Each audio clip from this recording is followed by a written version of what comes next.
Hi friends, உங்கள்கிட்ட பயம் இருக்கா? உங்களது குழந்தை அதிகமாக எது எடுத்தாலும் பயந்துகிட்டு இருக்காங்க.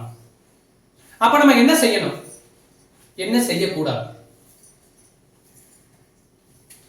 அந்த மாதிரி பயப்படுறதுனால நமக்கு எது பலன் இருக்கா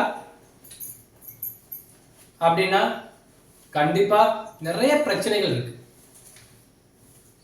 பயம் வந்துச்சு அப்படின்னாலே அந்த பையன் இல்ல நம்மளா இருந்தாலும் சரி, நம்மளோட பையனா இருந்தாலும் சரி, யாராக இருந்தாலும் சரி, பயங்கிறது நம்ம சுயநலமா சிந்திச்சா மட்டும்தான் பயம் வரும். அப்ப அந்த பயத்தை எப்படி போக்குறது? அதாவது எங்கேயாவது ஒரு பிரச்சனை நடந்துட்டா அது நமக்கு நடந்த மாதிரியே ஃபீல் பண்ணுவோம்.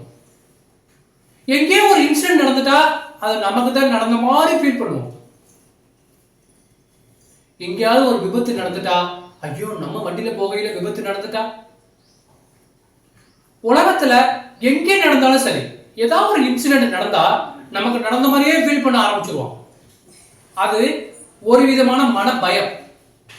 அது நம்மளுடைய வளர்ச்சியை முற்றிலும் அப்படியே அமைக்கணும். வளர்ச்சி ஒரு பக்கத்து இருக்கட்டுங்க, ஆரோக்கியம் வேணும்ல, நமக்கு குடும்பத்துல சந்தோஷம் வேணும்ல. அப்ப அதுக்கு என்ன பண்ணணும்? அந்த பயத்தை எப்படி போக்கணும்? இதுக்கு என்னதான் தீர்வு அப்படின்னா ஒரு சின்ன குட்டி ஸ்டோரி. ஒரு அம்மாவும் பையன் இருக்காங்க.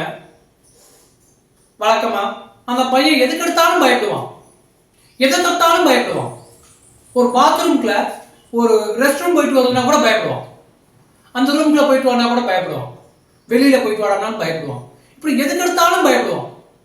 அவங்க அம்மாவுக்கு ஒரே பயம், இந்த பையனை வச்சுட்டு நம்ம என்ன பண்ண போறோம், இதை கண்டிப்பா மாத்தணும் அப்படின்ட்டு ஒரு மனதத்துவ டாக்டர் கூட்டி போறாங்க. டாக்டர் கூட்டி போயிட்டு, சார் இந்த மாதிரி இந்த பையனுக்கு, என் பையனுக்கு இது பிரச்சனை, சரி பண்ணுங்கன்னு சொல்லி சொல்றாங்க. எல்லாமே பொறுமையா கேட்டுக்கிட்டு இருந்த டாக்டர் அந்த பையனை கூட்டிக்கிட்டு ஒரு 5 நிமிஷம் வெளியில வாக்கிங் போறாரு. ஏதோ சொன்னாரு, அந்த பையனும் திரும்பி வந்துட்டான். அம்மா போயிட்டு வாங்கம்மா அப்படிங்கிறாங்க. அந்த அம்மாவுக்கு சரியான கோபம். அந்த டாக்டர் மேல, என்னடா அது, நம்ம என்ன சொன்னா இவரோட சும்மா 5 நிமிஷம் கூட்டிட்டு போய் நடந்து வந்தாரு, எல்லாம் சரி பண்ணிட்டேங்கிறாரு அப்படின்னு டாக்டர் மேல சரியான கோபம். என்ன சொல்றதுன்னே தெரியல. இனிமேல் இந்த டாக்டர் மூஞ்சில முடிக்க கூடாது அப்படின்னு வேகமா தம்பியை பிடிச்சிட்டு இழுத்துட்டு கூட்டிட்டு போயிட்டாங்க. ஒரு 6 மாதங்கள், 1 வருடங்கள் ஆச்சு, 2 வருடங்கள் ஆச்சு. அப்புறம் திரும்பி அந்த அம்மா கூட்டிட்டு வர்றாங்க. எதேச்சையா, யதார்த்தமா டாக்டர் அந்த வழியில வர்றாரு. இந்த அம்மா உடனே என்ன பண்ணாங்க, சந்தோஷத்துல குதிச்சு, ஐயோ தெய்வமே அப்படின்னு காலில் கும்பிட்டு விழுந்து ஒரு பூங்கொத்து கொடுக்குறாங்க. பூங்கொத்து கொடுத்த பிறகு, ஐயா மருத்துவரே நன்றி, முன்ன மாதிரி என் பையன் இப்ப எதுக்குமே பயப்படுறது இல்லை, அப்படி என்னதான் சொன்னீங்க அப்படின்னு டாக்டரை பார்த்து கேட்குறாங்க. என்ன சொல்றதுன்னே தெரியல அம்மா, நான் எதுவுமே பண்ணல, சிம்பிளா ஒரே ஒரு வார்த்தை தான் சொன்னேன். அதனுடைய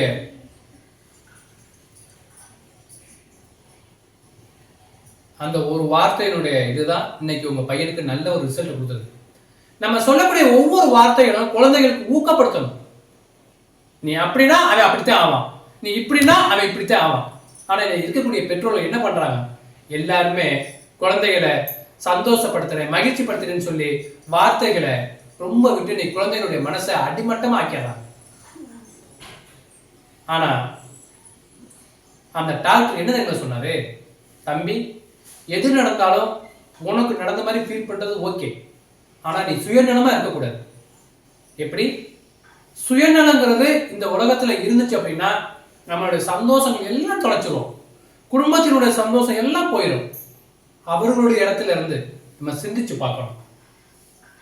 அவங்களுக்கு நம்ம ஏதாவது வார்த்தைகள் மூலமா இருக்கலாம், ஒரு பொருளா இருக்கலாம், ஒரு அமௌண்டா கொடுக்கலாம், ஏன் அன்பான ஒரு வார்த்தையா கூட இருக்கலாம்.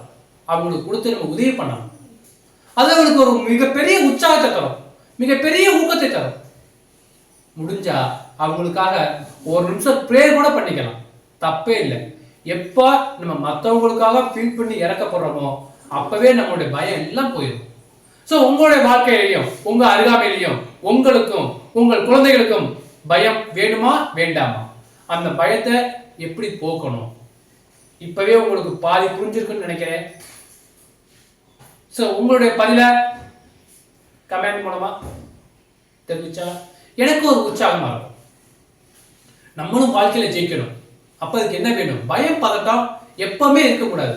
பயம் பதட்டம் வருதுன்னா அதை என்ன பண்ணணும்? எப்பவுமே சுயநலமா சிந்திக்கிறத நம்ம விட்டுறோம். எதுவா இருந்தாலும் மற்றவங்களுடைய இடத்துல ஒரு பொருள் தான் கொடுத்து உதவி பண்ணுறது, அன்பான வார்த்தைகள் கூட போதும். நம்ம அவங்கள உற்சாகப்படுத்துறதுக்கும் அவங்களுக்காக ஒரு நிமிடம் ப்ரேயர் பண்ணா கூட நமக்கு சந்தோஷம் தான். எப்ப நீங்க அது மாதிரி ஃபீல் பண்ண உணர்றீங்களோ அப்பவே நம்மள்ட்ட இருக்கக்கூடிய பயம் பதட்டம் எல்லாமே போயிடும். ஸோ நீங்க வாழ்க்கையில ஜெயிக்கணும்னா என்ன பண்ணணும்? உங்களுடைய கமெண்ட, உங்களுடைய பதிலை நம்ம கமெண்ட்ல கொடுங்க. இந்த வீடியோ உங்களுக்கு பிடிச்சிருந்துச்சுன்னா ஷேர் பண்ணி, லைக் பண்ணி, கமெண்ட் பண்ணுங்க. மறந்துடாம சப்ஸ்கிரைப் பண்ணிடுங்க. நன்றி. This video sponsored by BuyMode shopping app. BuyMode shopping application is one of the online shopping app